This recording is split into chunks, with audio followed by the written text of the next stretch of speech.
বন্ধুরা, আজ আমরা ইলিশ মাছের মাথা দিয়ে কচু শাক রান্না করব। তাই কচু শাক কাটছি। এই রান্নাটি আমার ঠাকুমার কাছে শিখেছি।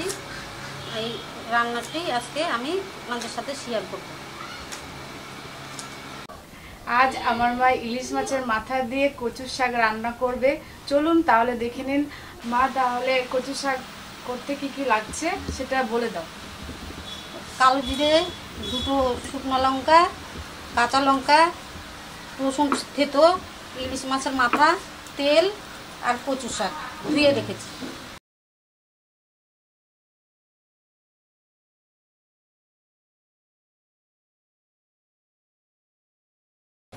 আমি এখন মাছের মাথাটা ছাড়ব।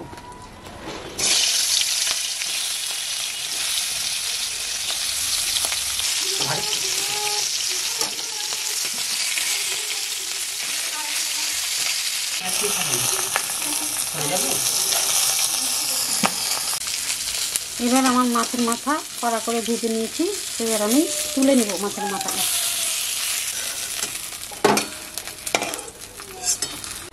এবার আমি 3 চামচ তেল দেব।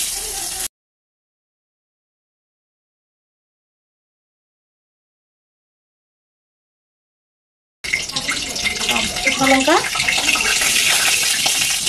দুটো দিয়ে দিলাম।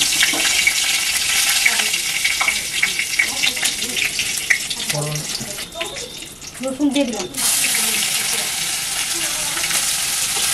নিয়ে দিলাম, নিয়ে কাঁচা লঙ্কা দিয়ে দিলাম 7 থেকে 8টা।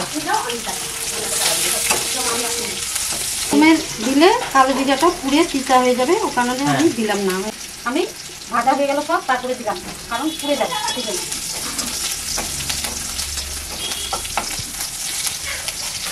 এবার আমি কচু শাকটা দিয়ে দিলাম।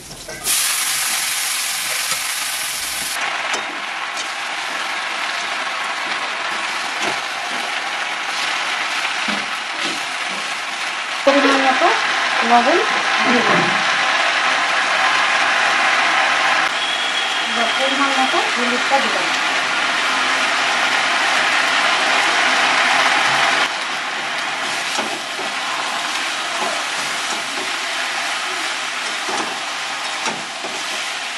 হালকা ডাল দিয়ে এবার ঢাকা ঢেকে দেবো।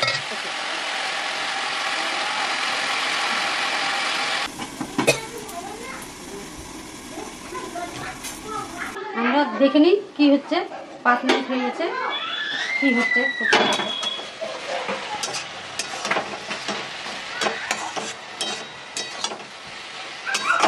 আমি এখন মাছের মাথাটা দিয়ে দেবো, দিয়ে আরো 5 মিনিট ঢেকে দেবো।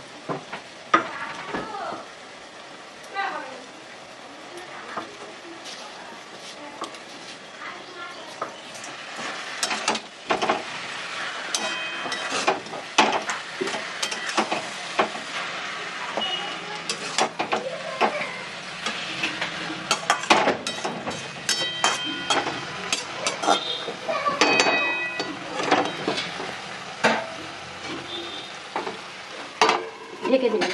10 মিনিট হয়ে গেছে। এবার আমরা ঢাকাটা খুলে দেখে নেব কত দূর হচ্ছে। হয়ে গেছে।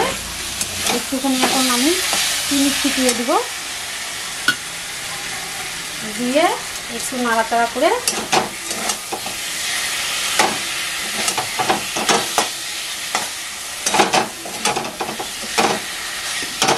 আমার কচু শাক হয়ে গেছে, নিভিয়ে দিলাম।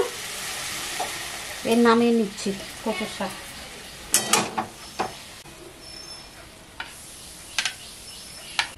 এই আমার কচু শাক হয়ে গেছে। তোমরা প্রত্যেকে বাড়িতে রান্না করে খাবে। ভালো লাগলে আমাদের চ্যানেলটিকে লাইক শেয়ার করে দিবে।